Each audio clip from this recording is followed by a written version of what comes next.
শুধুমাত্র 10 মিনিটে ঘরে থাকা সমস্ত উপকরণ দিয়েই তৈরি করুন এই রকম চায়ের সাথে খাওয়ার জন্য বিস্কুট।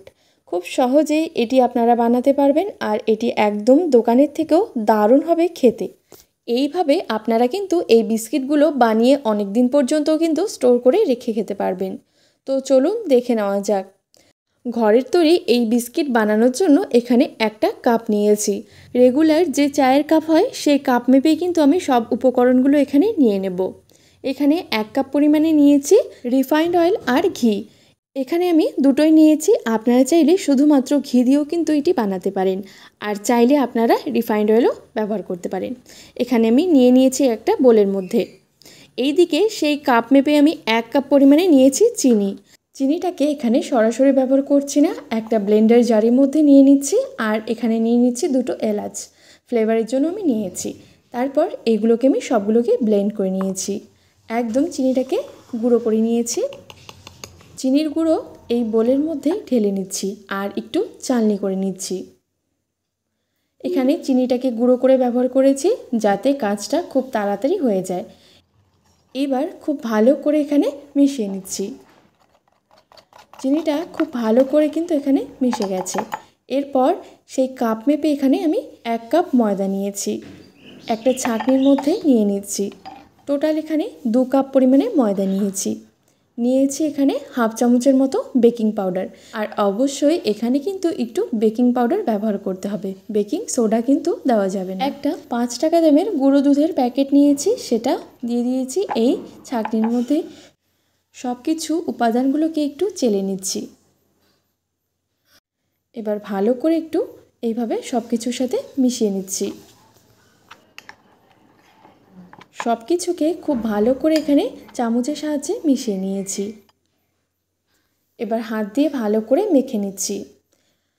এখানে কোনো রকম লিকুইড দুধ কিংবা জলের ব্যবহার কিন্তু একদমই করা যাবে না। ঠিক এইভাবে একটু চেপে চেপেই কিন্তু এই ডোটাকে তৈরি করতে হবে। প্রথমের দিকে একটু ঝুরঝুরে থাকবে, তারপর কিন্তু মাখতে মাখতেই ঠিক এই রকম একটা সুন্দর ডোয়ে চলে আসবে। এইদিকে একটা নর্মাল স্টিলের থালা নিয়েছি, তার মধ্যে একটু রিফাইন্ড অয়েল চারিদিকে ব্রাশ করে নিচ্ছি। আর এই রকম একটা সাদা পেপার নিয়েছি, সেই সাদা পেপারটা এর মধ্যে বসিয়ে নিয়েছি। পুরো পেপারটার উপরেও একটু রিফাইন্ড অয়েল এইভাবে ব্রাশ করে নিয়েছি। আপনারা চাইলে এখানে বাটার পেপার ব্যবহার করতে পারেন। তো এইদিকে এই থালাটি আমি তৈরি করে নিয়েছি। এবার এই মেখে রাখা ডোয়ের থেকে অল্প একটু অংশ নিয়েছি, হাতের মধ্যে একটু এইভাবে চেপে চেপে ঠিক আমি গোল শেপ দিয়ে নিচ্ছি। এখানে গোল করে ঠিক এইভাবে একটু চৌকো করে নিচ্ছি। আপনারা চাইলে আপনাদের যে কোনো পছন্দ মতো কিন্তু শেপে তৈরি করতে পারেন। একটি তৈরি হয়ে গেছে, আপনাদের আরেকটু আমি তৈরি করে দেখাচ্ছি। হাতের মধ্যে নিয়ে এইভাবে একটু গোল পাকিয়ে নিয়ে ঠিক এইভাবে যে কোনো আপনারা আকার কিন্তু তৈরি করতে পারেন। এখানে একটু চৌকো চৌকো করে নিয়েছি।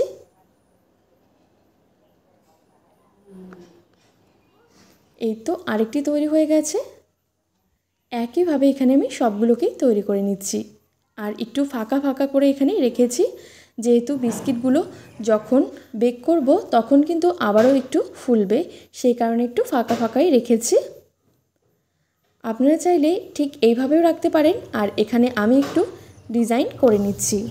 একটা কাঠি নিয়েছি, সেই কাঠির দিয়েই কিন্তু এখানে আমি ডিজাইন করে নিচ্ছি। এটা পুরোপুরি অপশনাল, আপনারা চাইলে নাও করতে পারেন। ঠিক এইভাবে রাখলেও কিন্তু হয়ে যাবে।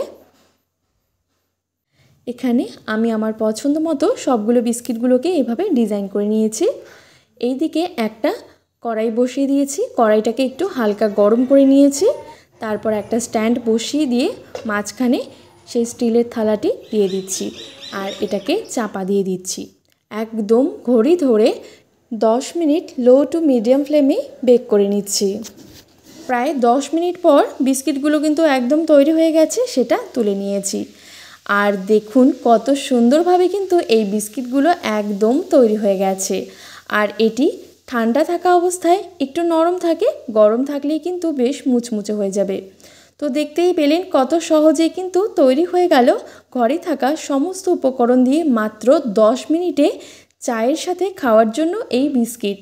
অবশ্যই এইভাবে একবার বানিয়ে দেখুন, একদম খেতে দোকানের থেকেও বেশি টেস্টি হবে খেতে। আর এইভাবে আপনারা বিস্কিটগুলো বানিয়ে নিয়েও কিন্তু অনেক দিন পর্যন্ত স্টোর করে রেখে খেতে পারবেন। এইভাবে আপনারা একবার এই বিস্কিটগুলো বানিয়ে দেখবেন, কথা দিচ্ছি আর দোকান থেকে কিন্তু আপনারা কিনে খাবেন না, দোকানের থেকেও বেশি হবে টেস্টি এই বিস্কিটগুলো খেতে।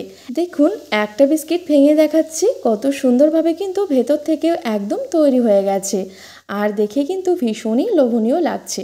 এই প্রসেসে একবার বানিয়ে দেখুন, কথা দিচ্ছি দ্বিতীয়বারও বানাতে চাইবেন। আশা করি বিস্কিটের এই রেসিপিটি আপনাদের ভালো লেগেছে। ভালো লেগে থাকলে অবশ্যই এইভাবে আপনারাও তৈরি করুন। ধন্যবাদ।